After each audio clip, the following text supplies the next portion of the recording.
ساتھی نے یہی کراچی کے بسم اللہ کی جگہ 786 لکھتے ہیں، بسم اللہ کی جو برکت ہے وہ بسم اللہ کی برکت ہے، وہ 786 کی وہ برکت حاصل نہیں ہو سکتی۔ یاد رکھیے نبی کریم صلی اللہ علیہ وسلم کے فرمانے بسم اللہ سے گناہ معاف ہو جاتے ہیں۔ سرکار تو صلی اللہ علیہ وسلم نے ارشاد فرمایا 10,000 نیکیاں ملتی ہیں، تو بسم اللہ کی برکت ہے۔ رہا یہ کہ بسم اللہ خطوط میں یا تحریروں میں لکھنا اچھا ہے یا نہیں اچھا، جب نبی کریم صلی اللہ علیہ وسلم لکھتے ہیں تو ہم کون ہوتے ہیں اس میں اچھا اور پسند و ناپسند بنانے والے؟ ہم کون ہوتے ہیں روکنے والے؟ نبی کریم صلی اللہ علیہ وسلم اب سوال پیدا اس لیے ہوتا ہے، ساتھی نے پوچھا اس لیے کہ بے ادبی ہوتی ہے جناب، بسم اللہ لکھیں گے تو پھینک دیں گے۔ نبی کریم صلی اللہ علیہ وسلم نے جو بھیجا تھا کافر مسلمانوں کو خطوط بھیجے تھے، کافروں کو بھیجے تھے، اس پر بسم اللہ لکھی، تو ہم نبی کریم صلی اللہ تعالی وسلم سے زیادہ محتاط ہیں،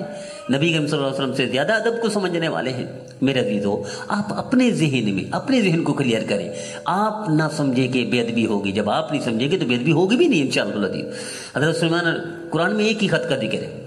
وہ حضرت سلیمان علیہ السلام کا خط، اس خط میں بھی بسم اللہ کے ذکر ہے کہ خط میں بسم اللہ انہوں نے لکھی۔ ایک خط حضرت سلیمان علیہ السلام کا خط، وہ بسم اللہ لکھی، اور نبی کریم صلی اللہ علیہ وسلم نے جتنے خطوط کافروں کے لکھے سب میں بسم اللہ لکھی، حالانکہ کافروں کے بارے میں تو ہو سکتا ہے کہ وہ پھینک دیں، بے ادبی کریں، گستاخی کریں، جیسے بعض کافروں نے گستاخی کی، بے ادبی کی، ان کو سزا ملی، عبرتناک انجام ہوا ان کا، تباہی بربادی ہوئی،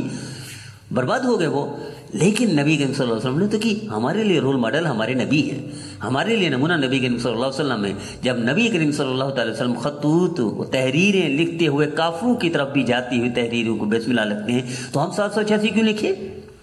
ہاں، جو لکھتے ہیں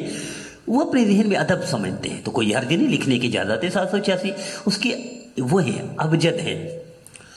ابجد یعنی حروف ان کے تعداد لکھی جائے تو 786 بنتی ہے بسم اللہ کی، لکھ سکتے ہیں، اس میں کوئی حرج نہیں، لیکن نعم البدل نہیں، وہ فضیلت نہیں ملے گی، وہ برکت نہیں ملے گی، برکت وہی بسم اللہ کی ہے۔ لیکن اگر کوئی لکھتا ہے 786 تو اس کو کافر بھی نہ کہیں، اس کو بے ادب بھی نہ کہیں، اس کو یہ بھی نہ کہ یہ اچھا نہیں کیا، وہ اپنے ذہن میں اچھا کر رہا ہے، وہ بھی ایک نیکی کر رہا ہے، ایک درجے کی نیکی کر رہا ہے کہ بسم اللہ کا ادب کر رہا ہے، کہ بسم اللہ کی بے ادبی نہ ہو، کم از کم اتنا حیات جب تک مسلمان میں ہے، ہو سکتا ہے یہی بخشش کا ذریعہ بن جائے۔ اللہ ہمیں ہر حال میں با ادب بنائے، اور با ادب با نصیب ہوتا ہے۔